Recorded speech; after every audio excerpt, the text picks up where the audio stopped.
which action would you take if you belong to a group?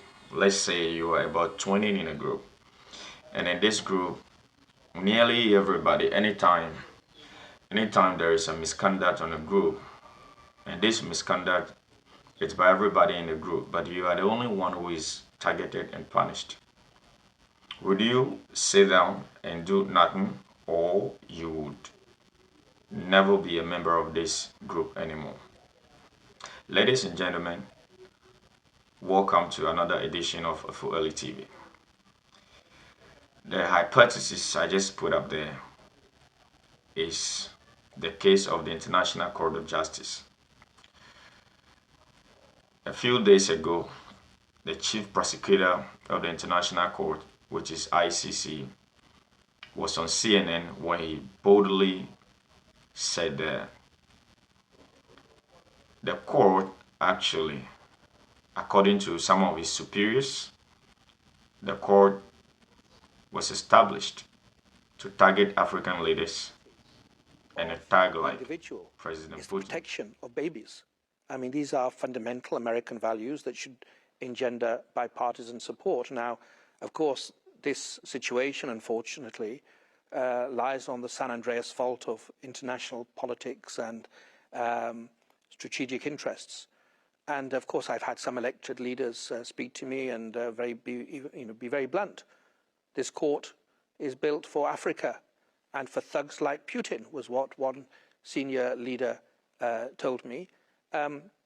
We don't view it like that. This court is the legacy of Nuremberg. This court is a sad indictment of humanity. This court should be the triumph of law over power and brute force. Grab what you can, take what you want, do what you will, and we're going to simply be we're not going to be dissuaded by threats or any other activities, because in the end we have to fulfill our responsibilities as prosecutors, as for several years, many office, Africans as judges, as the came to realize that the International Court of Justice is an institution established only to target Africans, and many African leaders complain about that, or say many Africans themselves realized this long ago and began complaining about it before Mr. Khan even came out to say it boldly. And anytime these cases were brought before some of the Europeans, they would just ignore it. They completely ignore it and said, no, it is not true. Meanwhile, the number of Africans who were targeted by this court is quite large. I think the last African who was targeted by the court was Uhuru Kenyatta. But this same court didn't see the need to target Tony Blair, George Bush, and the rest of the European leaders. They can't do it, because what's right in their eyes is not right anywhere, and what's white is right, what's black is wrong. And this has been the dilemma of this court.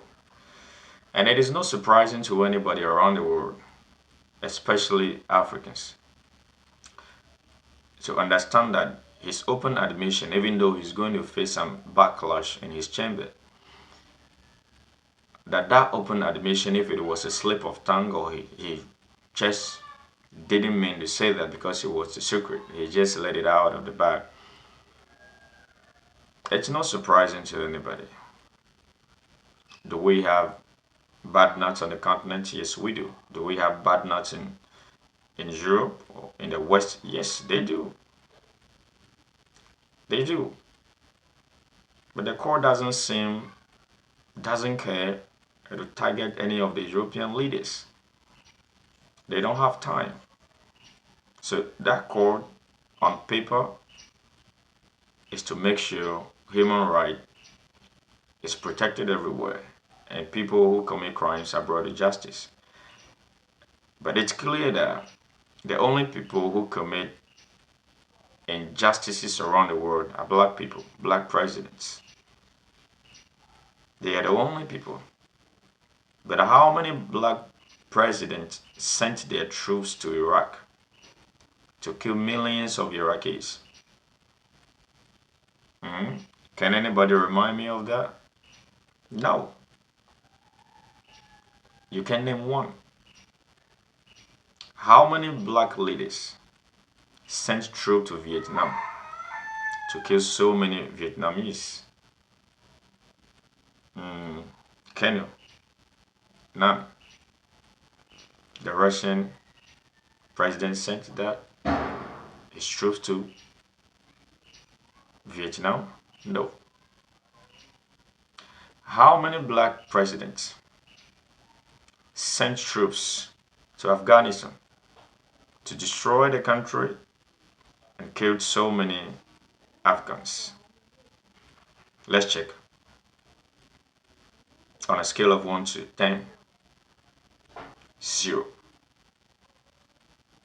So what's wrong with these Europeans? Today, they have openly admitted something critical on national television. And ladies and gentlemen, such is the case of the ICC. And Africans are saying this in broad daylight. And it is somehow ridiculous. When you blame the white man for this, you also have to understand in a certain way and manner that they are not actually responsible for this in a way which is clear. Because the United States of America is not a signatory to the ICC. So many countries in the West are not signatories to such an embarrassing institution. But why are the Africans over there in chains? It's a colonial project. They didn't say it. So long as somebody can give them money and promise them a house or a mansion in New York City, it's okay. They don't see the chain in slavery. By Kenneth Roth. He entitled this article, Africa Attacks the International Criminal Court. He wrote, what are we to make of the fact that in its 11-year history, the International Court of Justice has prosecuted only Africans? Should the court be condemned for discrimination, for taking advantage of Africa's weak global position, as some African leaders contend?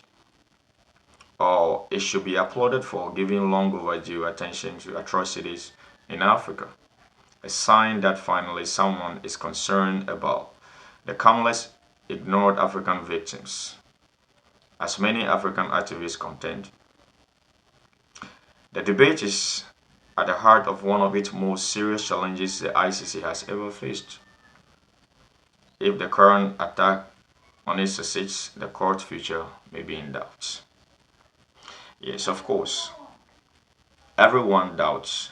You can't speak to any black person in Africa who will tell you that yeah, the court is right for doing what they do, especially watching such admission by Mr. Khan. All right, viewers, I wouldn't go through this article. You can just get it online and you read it. But before then, put your comments in the comment section. Hit the like button, and also make sure you like and share the video. I'll be back for another important video on this discussion. And if there's anything that must be done, let me know.